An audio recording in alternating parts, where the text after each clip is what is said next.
Hello everyone, welcome to my channel Creative Ishita. So before seeing the video, please like, share, subscribe and hit the bell icon for the latest update. So this is the part 2. Earlier we have completed this till here, groundnut as an important source of water. So we will do now next. This earlier I have updated the part 1 in the description and I button. You can see from there. Now we will start with activity 16.3. Groundnut as an important source of water. Okay, if we dig a hole in ground near a water body, we may find the soil in is a moist.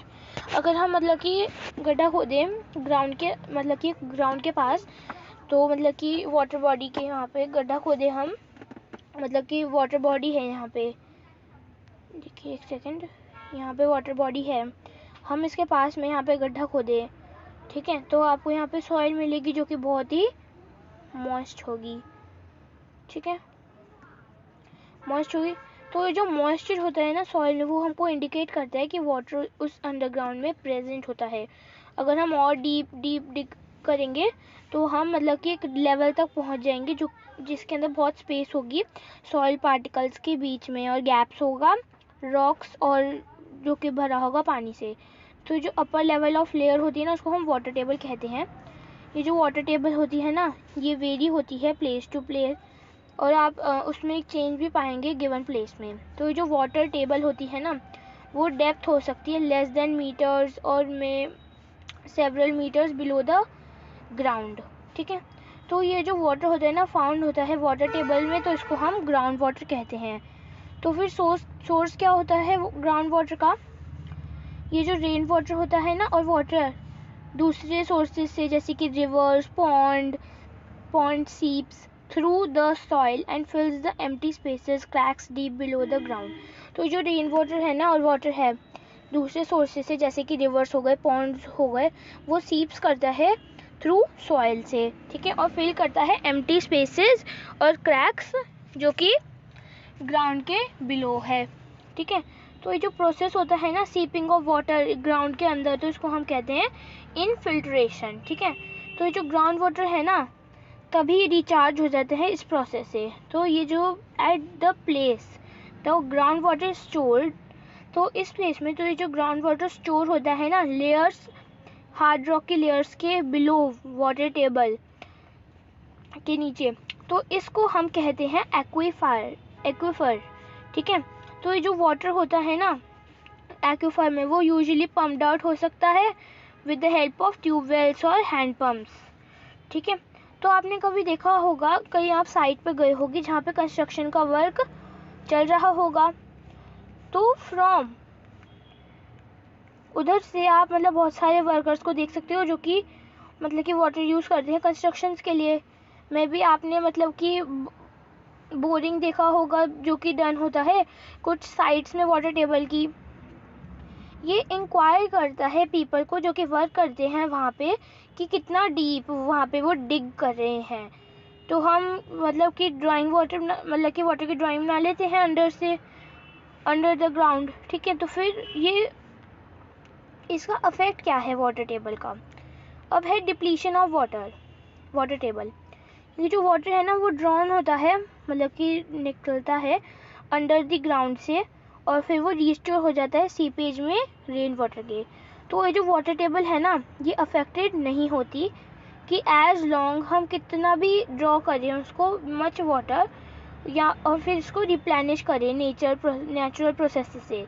तो ये जो water table है ना, वो go down if water is not sufficient replenished, ठीक है। अगर वो मतलब कि वाटर टेबल और नीचे चली जाती है अगर वाटर वहाँ पे सफिशिएंट रिप्लेनिश्ड नहीं होता। तो ये हैपन हो सकता है बहुत सारे रीजन से, इंक्रीज इन पॉपुलेशन से, इंडस्ट्रियल से, और एग्रीकल्चर एक्टिविटीज़ से। कुछ ये फैक्टर्स हैं, कॉमन फैक्टर जो कि अफेक्ट करता है वाटर टेबल को। ये जो स्कैंटी रेनफॉल होती है ना, ये दूसरा फैक्टर है जो कि मतलब कि डिप्लीट कर सकता है वाटर टेबल को। ये जो अनदर फैक्टर है ना अफेक्टिंग वाटर टेबल का, ये डिफॉरेस्टेशन या decrease in effective area of seepage water भी हो सकता है। अब है इंक्रीजिंग पॉपुलेशन। तो ये जो इंक्रीजिंग पॉपुलेशन है ना, वो क्रिएट्स करती है डिमांड्स कंस्ट्रक्शन ऑफ हाउसेस के लिए, शॉप्स के लिए, ऑफिसेस के लिए, रोड्स के लिए और पेवमेंट्स के लिए। ये जो डिक्रीज होता है ना ओपन एरियाज में, जैसे कि पार्क्स हो गए, प्लेग्राउंड्स हो गए, ये टर्न करते हैं डिक्रीज सीपेज वाटर का इनटू द ग्राउंड। तो ये कॉन्सिक्वेंस क्या है, चलिए हम रिकॉल करते हैं। पक्का फ्लोर्स जो कि अलाउ नहीं करते वाटर को कि वो उसके अंदर से सीप कर ले इजीली। जब हम मतलब कि जब ग्रास लॉन होता है ना, ये वाटर को सीप्स करता है थ्रू नो टाइम, ठीक है। मोरओवर जो ये ह्यूज अमाउंट ऑफ वाटर होता है ना, वो रिक्वायर होता है कंस्ट्रक्शन वर्क के लिए, और ये जो ग्राउंड वाटर है ना, ये तभी यूज होता है इस पर्पस के लिए। तो so on one hand we are the consuming more groundwater, and on the other hand we are allowing lesser water to seep into the ground. This result in depletion of water table. In fact, the water table is in some parts of many cities has gone down to alarming low levels. Increasing industries. Water is used by all industries. मतलब water तो सारी industries use करती है, ठीक है। Almost everything we use water, हम हर चीज़ के लिए वाटर यूज़ करते हैं, प्रोडक्शन प्रोसेस के लिए। तो ये जो नंबर ऑफ इंडस्ट्रीज़ है ना, इसको ये इंक्रीज हो रही है कंटिन्यूसली, और वाटर यूज हो रहा है इंडस्ट्रीज़ में। ग्राउंड से हम वाटर लेकर इंडस्ट्रीज बना रहे हैं। अब आप नेम करिए कुछ इंडस्ट्री जो कि आपके पास फेमिलियर है, ठीक है। कमेंट सेक्शन में आप प्रोवाइड कर सकते हैं मेरे को। अब आप एक लिस्ट बनाइए उन प्रोडक्ट्स की जो कि ऑब्टेन होते हैं इससे और यूज़ होते हैं डेली लाइफ में। अब डिस्कस करिए अपने टीचर्स और पेरेंट्स के साथ कि growing industrial activity is responsible to depletion of water table. अब है एग्रीकल्चरल एक्टिविटीज़, जो मेजॉरिटीज़ है ना फार्मर की, वो डिपेंड करती है रेंज पे और इरीगेट करती है क्रॉप्स के लिए। तो ये जो इरीगेशन सिस्टम है ना, जैसे कि कैनाल्स, ये बहुत ही कुछ प्लेसेस में होते हैं, ठीक है। इवन दीज सिस्टम्स में suffer from lack of water due to erratic rainfall. तभी फार्मर्स मतलब कि ग्राउंड वाटर यूज़ करते हैं इरिगेशन के लिए। जो पॉपुलेशन है ना प्रेशर की एग्रीकल्चर पे, वो इंक्रीज़ हो गई है क्योंकि हम ग्राउंड वाटर यूज़ करने लग गए हैं दिन पे दिन। तो ये जो रिज़ल्ट होता है ना, ये रिज़ल्ट है डिप्लीशन ऑफ वाटर टेबल में। अब है डिस्ट्रीब्यूशन ऑफ वाटर। तो जो डिस्ट्रीब्यूशन ऑफ वाटर है ना हमारी ग्लोब के, वो क्वाइट अनइवन है due to the number of factors. कुछ जगहों पे बहुत सारे गुड अमाउंट होता है रेन का, और वाटर वहाँ पे बहुत रिच होता है। तो दूसरे हैंड पे अगर हम देखिए डेजर्ट में एक ऐसा प्लेस है जहाँ पे स्कैंटी रेनफॉल होती है, ठीक है। इंडिया एक वास्ट कंट्री है जो कि रेनफॉल सेम नहीं होती एवरीवेयर। कुछ रीजन पे बहुत ज़्यादा एक्सेसिव रेनफॉल होती है, और अगर हम देखें कुछ रीजन्स पे बहुत लिटिल रेनफॉल होती है, ठीक है। एक्सेसिव रेनफॉल जो है ना, वो फ्लड कॉज करती है, और एब्सेंस ऑफ रेन रिजल्ट करती है क्या, ड्रॉट में। तभी कुछ रीजन्स हमारी कंट्री में हैं जो कि बहुत ज़्यादा फ्लड होती है और बहुत ज़्यादा ड्रॉट वहाँ पे सेम जगह पे होती है। अब है एक्टिविटी 16.5, तो अब हम आगे पढ़ते हैं। Given here is the rainfall map of India. It gives the average annual rainfall in different regions of country, ठीक है। अब यहाँ पे मैप दे रखा है। अब लोकेट करिए मैप जो कि आप मतलब प्लेस में आप लिव करते हैं, कि आप ब्लेस्ड हो कुछ सफिशिएंट रेनफॉल से। कुछ सफिशिएंट रेनफॉल अवेलेबल है आपकी इंडिया मतलब कि आपकी एरिया में पूरे साल।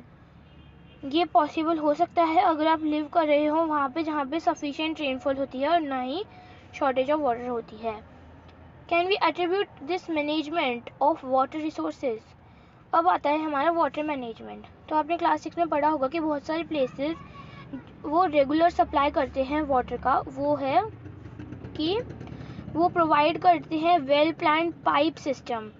जब सिविक्स अथॉरिटी सप्लाई करता है ना वाटर थ्रू पाइप्स, है ना, वो रीच करता है फिर डेस्टिनेशंस, है ना। तो आपने देखा होगा कि जो वाटर सप्लाई है ना, पाइप लीकिंग और बहुत सारे water gushing out of the pipe, ये जो है ना रिस्पॉन्सिबिलिटी है सिविक्स अथॉरिटीज़ का, और वो प्रिवेंट करते हैं wastage of precious water. Precious यहाँ पे इसलिए दिया क्योंकि वाटर हमारे लिए बहुत ही महत्वपूर्ण है। अब है मिसमैनेजमेंट और वेस्टेज। बहुत सारे टेक प्लेस करती है लेवल्स ऑफ इंडिविजुअल ऑल्सो। ठीक है, हम सब जो है ना वो नोइंग करते हैं या अननोइंगली वेस्ट करते हैं वाटर, टीथ को ब्रश करने में, ठीक है, शेविंग, बाथिंग, वॉशिंग और ड्यूरिंग बहुत सारी एक्टिविटीज। जो लीकिंग टैप्स होती है ना वो एक अनदर सोर्स है ह्यूज वाटर वेस्टेज का। हम वेस्ट करते हैं वाटर को, जैसे ही हम देखते हैं कि वाटर हमें अगली बार तो मिल ही जाएगा। तो हमने ये भी देखा है कि जो मोस्ट वाटर है ना वो हमें रेनफॉल से मिल जाता है और वो फ्लो करता है। तो ये जो वेस्ट है ना प्रीशियस नेचुरल रिसोर्स का, और ये जो रेनफॉल है, रेन वाटर है, वो यूज हो सकता है कि वो रिचार्ज कर सके ग्राउंड वाटर। तो ये रेफर्ड होता है वाटर हार्वेस्टिंग या फिर रेन वाटर हार्वेस्टिंग। आपने क्लास 6 में भी लर्न किया होगा। फाइंड आउट करिए बिल्डिंग्स आपके नेबरहुड में कि वाटर वहाँ पे हार्वेस्ट होता है सिस्टम जो कि इंस्टॉल्ड है। हमने देखा है इंडिया में बहुत सारे प्लेसेस जो कि ओल्ड एज के वो प्रैक्टिस करते हैं वाटर स्टोरेज और वाटर रिचार्ज, जैसे कि बावरीज। जो बावरी होती है ना वो ट्रेडिशनल वे है कलेक्ट करने का वाटर। विद टाइम के साथ साथ जो बावरी है ना वो फेल करती है डिसयूज में, और गार्बेज वो स्टार्ट करती है पाइलिंग इनटू दिस रिजर्वॉयर्स। और हाउएवर जो because of acute water shortage people in this area have to rethink। तो जो बाउरीज है ना वो रिवाइव्ड हो जाती है। और टुडे सिचुएशन ये है कि हमको इंस्पायर करना होता है स्कैंटी रेंज का इन प्लेस में, जो कि वहाँ पे वाटर वेल हमें नीड्स करते हैं। तो जो फार्मर है ना वाटर यूज़ करते हैं अपने फील्ड्स में, ठीक है। और मे बी आपने हर्ड किया होगा कि ड्रिप इरिगेशन, ये जो ड्रिप इरिगेशन है ना ये एक टेक्निक है वाटरिंग प्लांट की, जो कि यूज़ करती है नैरो ट्यूबिंग और डिलीवर करती है water directly base of plant में, ठीक है। तो अब है what role you can play. Have you ever shown certain, मतलब कभी आपने कंसर्न शो किया है अगर आपने मतलब कि टैप को लीकिंग देखा है अपने हाउस में, स्कूल में या कोई दूसरे प्लेस में। ये जो लीकिंग टैप है ना वो वेस्ट करती है बहुत ज़्यादा वाटर। और आपने ये भी मतलब कि आपने इफ़ेक्ट भी लगाए होंगे, कुछ लोगों ने इफ़ेक्ट लगाए होंगे कि वो स्टॉप करे इस लीकेज को। तो नंबर ऑफ वेज है जो कि आप अडॉप्ट करते हैं मिनिमाइज वेस्टेज ऑफ वाटर। तो चलिए स्टार्ट करते हैं। We have given a few examples, हमने फ्यू एग्जाम्पल्स दे दिए थे। Water wise habits, turn off ये जो है ना अगर आप फॉलो कर लेंगे ना और अपने फ्रेंड्स को भी बता देंगे तो आप मतलब कि वाटर को बचा सकते हैं। Effect of water scarcity on plants, अब है प्लांट्स के ऊपर वाटर स्कैरसिटी। इसके बाद हमारा पूरा चैप्टर खत्म हो जाएगा, ठीक है। तो अब हम रीड करते हैं। आपने देखा होगा पॉटेड प्लांट जो कि विटलिंग होते हैं और अनलिमिटेड ड्राइंग अप होते हैं अगर वो डिड नॉट उनको वाटर नहीं मिले कुछ दिनों तक। तो आपने लर्न किया होगा चैप्टर 1 में कि जो प्लांट्स को वाटर चाहिए होते हैं न्यूट्रिएंट्स लेने के लिए सॉइल से, वो प्रिपेयर करते हैं अपना फूड भी। तो इमेजिन करिए consequence if water is not available to plants, obviously plants तो मर ही जाएंगे। तो ये जो ग्रीन कैरेक्टर होता है ना प्लांट का वो उसमें लॉस्ट हो जाएगा। तो इनका मतलब कि जो एंड हो गया उनकी लाइफ का विदाउट वाटर। और विदाउट प्लांट हमें मतलब कि नो फूड मिलेगा, नो ऑक्सीजन मिलेगी, या फिर इनफ रेनफॉल